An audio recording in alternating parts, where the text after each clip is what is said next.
Good day. This is the presentation of Group 5 from Grade 12 ABM A1.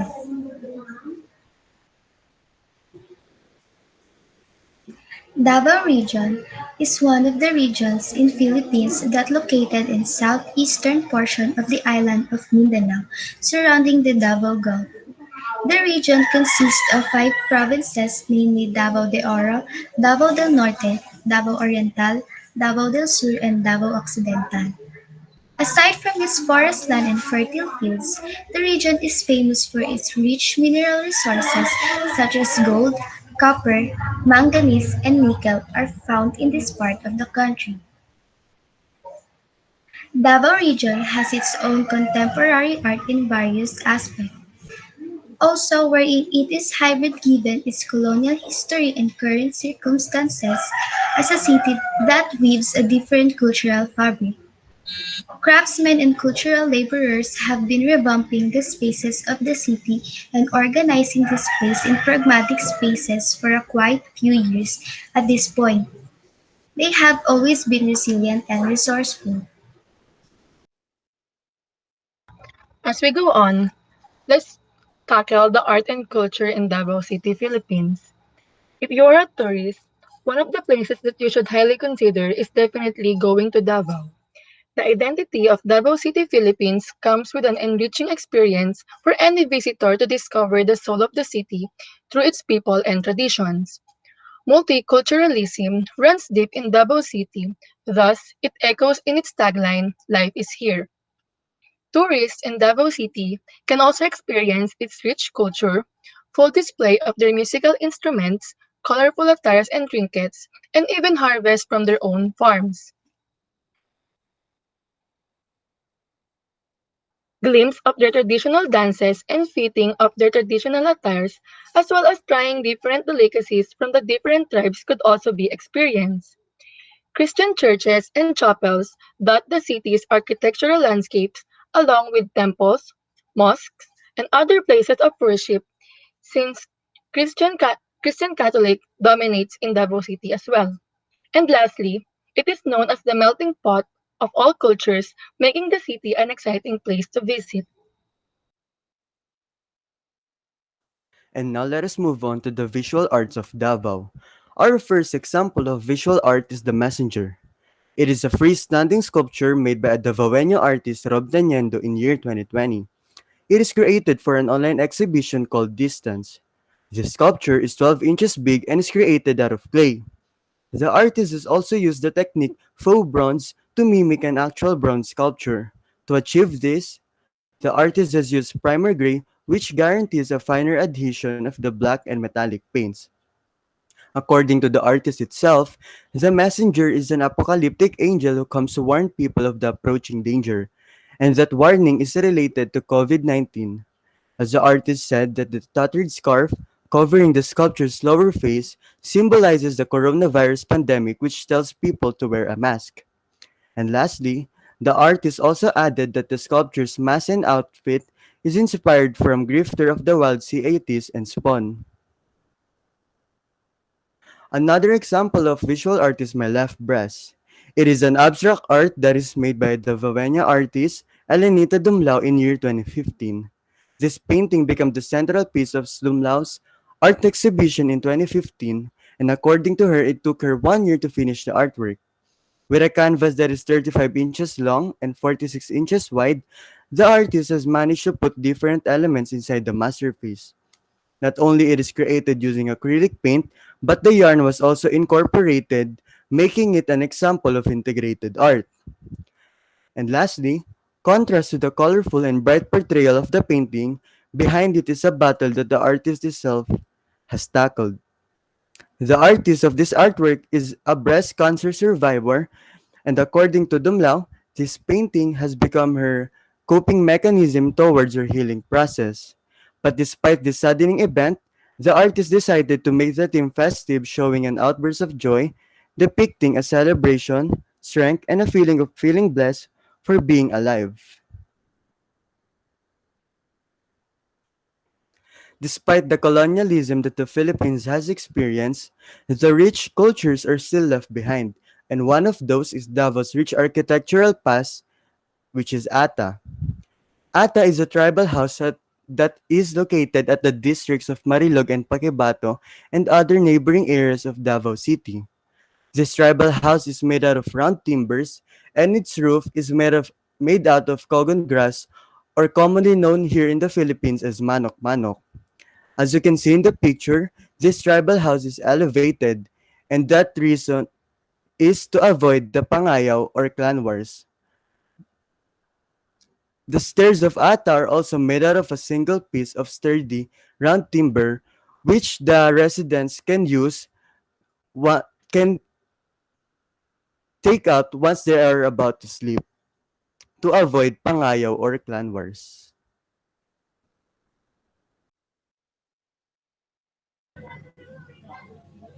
Man on Hagalong. It is a 16 by 20 inches painting by Mariano Catage back in 2014. The painting tells his personal interpretation of the people from indigenous tribes and human figures. It gives emphasis on the hands and feet by enlarging them because according to Katage, hands and feet are significant parts of the body that the indigenous people use for their living.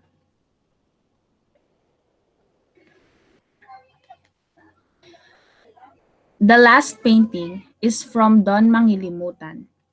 The exact title of the painting was not given, but it is available in Bintana Art Gallery. This painting portrays Filipino life using cubic art technique.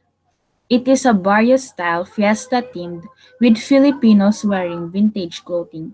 Because for Mangilimutan, it is his way of merging opposing poles together to make tradition aesthetically appealing.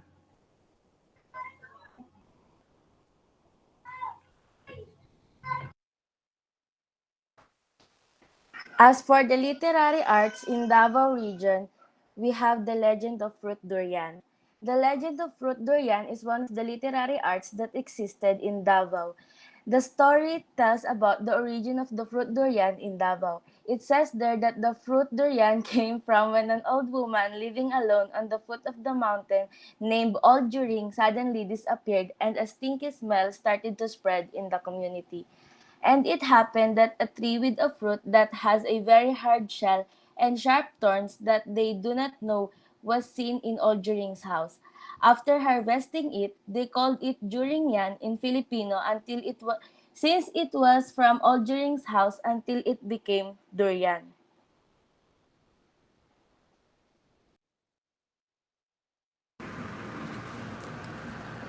The next example of literary art in Davao region is The Love in Cornhusk. This is composed by Ida L. Rivera. This story reflects by portraying a young woman with a vow made poor by passion. Love in Cornhusk deals with the fantasies of love that are inevitably destroyed by sordid mess that love so frequently leaves behind.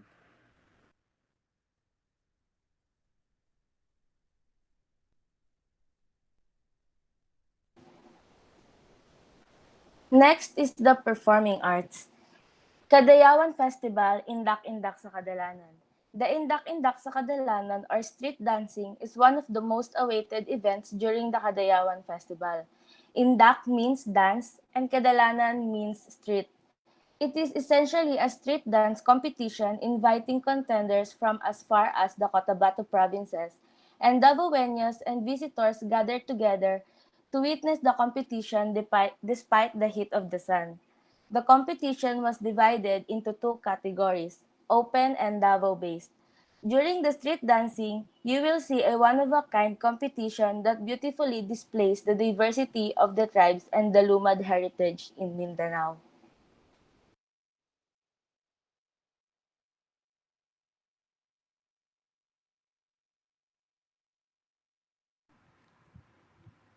The next example is the Tabanogan Festival. This festival is considered the Feast of St. Peter. It is only celebrated in Davao. Kite flying competition showcasing their skills in the age-old sport of the region. And the last one example for performing arts is the Banana Festival. This festival celebrates every first week of July. It is a, it is a tribute to the highest economic donor and the province's number one export, bananas. It shows the various type of bananas, such as Señorita, Latundan, Lakatan, and Saba. It also features a banana cook fest and a street dance contest inspired by the Saba and the beauty pageant.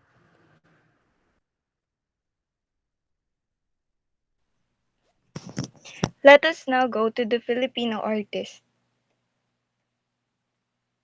One of the national artists from Davao region is Ang Kyukok. Here's a brief background about him.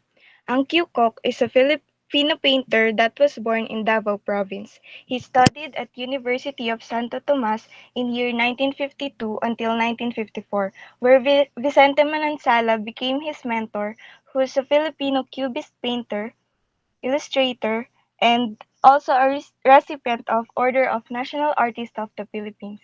He was known as prominent critic of the Marcos regime because most of his gruesome paintings were made during the rule of Ferdinand Marcos. He died from cancer at the age of 74 on May 9, 2005 in Quezon City. Ang Kyukok's art form is painting and his artworks movement includes cubism, surrealism, and expressionism. His paintings frequently depicts fighting cocks, rabid dogs, crucifixions, and screaming figures which show anger, sorrow, ugliness, and madness. And during martial law rule of Ferdinand Marcos, his artworks were most violent or gruesome in imagery. Let us now go to his artworks and accomplishments. Anki Yukok garnered third place at the 5th Shell National Students' Art Competition in 1953 for his work entitled Kalesa. He then went to receive several awards from the Art Association of the Philippines for his works such as The Still Life in 1951, where he garnered honorable mention, and The Bird in 1969, where he won first prize. In 1961, he was awarded Outstanding Overseas Chinese Art. His work Pieta won a bronze medal at the first National Art Exhibition in Saigon Outstanding Citizen Award in 1976. He won the Patnubay ng Sining at Kalinangan Award in 1978 from the city of Manila. Ang Kiyukok was awarded the title of National Artist for Visual Arts by his home country in 2001. And lastly, in 2002, Ang Kiyukok was awarded for Jose Rizal Award for Excellence from the Manila Times and the Kaisa Foundation. For the contemporary artist,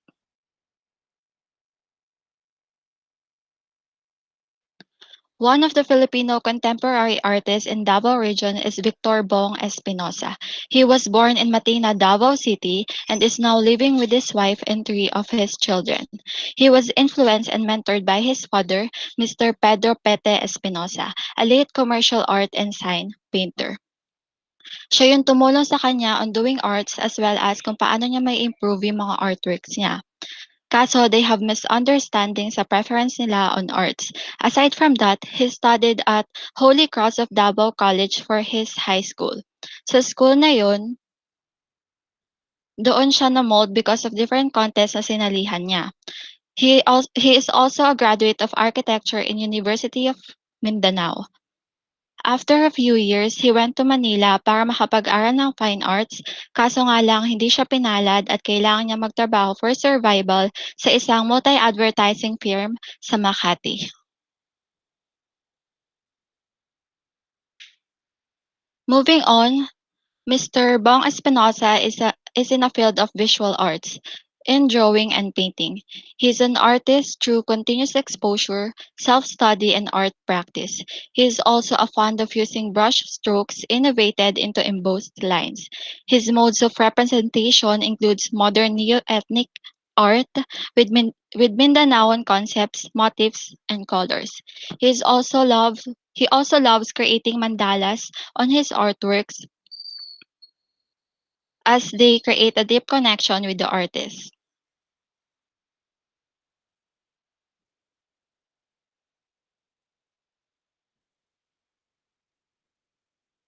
So, yung famous artwork niya is entitled Banana Republic.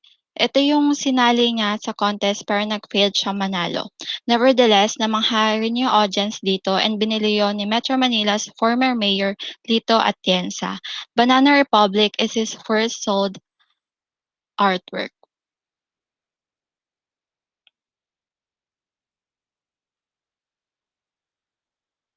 For his accomplishments, most of his exhibitions are in Mindanao, Manila, and USA from 1997 up to the present. One of his memorable trips was in 2008 when he received an Asian Artist Scholarship Grant at the Vermont Studio Center, USA, with a round-trip travel grant award from the NCCA, followed by a successive artist residency, exhibit, and cultural exchange programs in New York, New Jersey, and Chicago from 2006 up to 2016. Bong has boarded 16 solo shows from 1997 up to the present. His works have reached other parts of the globe. He has just recently completed solo exhibition and artist residency at the Eriwan Center for the Arts in Quezon City.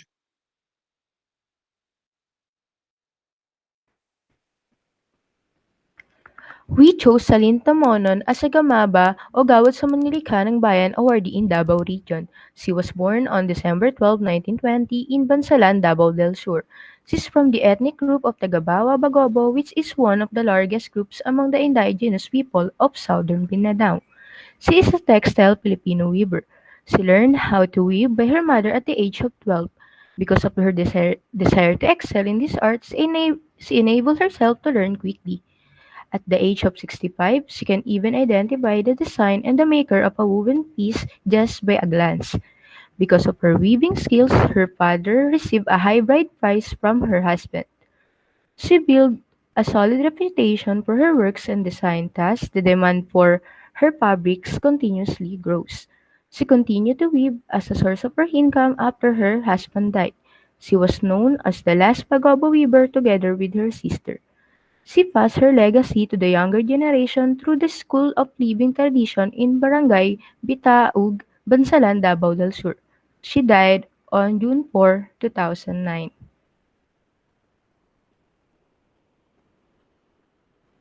Her art form is textile weaving in which two distinct sets of yarn or threads are interlaced at right angles to form a fabric or cloth. Her style is traditional Bagobo Tagabawa design. According to an anthropologist based in New York, Monon's design can be dated back as early as 1910. She has reached the stage where she is able to set her own price. It takes her 3 to 4 months to finish fabric of 3.5 meter by 0.42 meter in length. Her favorite design to make is binuwaya or crocodile, which is one of the hardest to make. These are some of the examples of her artworks.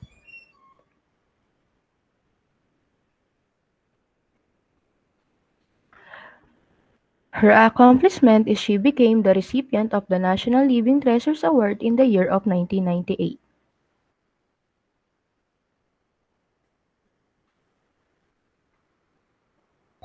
We could promote the Davao region and its art by first presenting its history as well as their traditions and culture that Davaoenas has been preserving with the support of the government by not eliminating these practices. Acknowledging this as the treasure of the city will not only lure art-inclined individuals, but the local and international artists and tourists as well, in order for them to experience the Davao's rich heritage. On top of that, introducing artists from this region together with their artworks, awards, and other aspiring artists in the field of visual, performing, and literary arts will also inspire the youth to be engaged in the arts and develop their potential. Lastly, aside from conducting this presentation in our class, we decided to upload the recorded clip on YouTube for it to be accessible for everyone, particularly to the youth and tourists. That would be all. Thank you.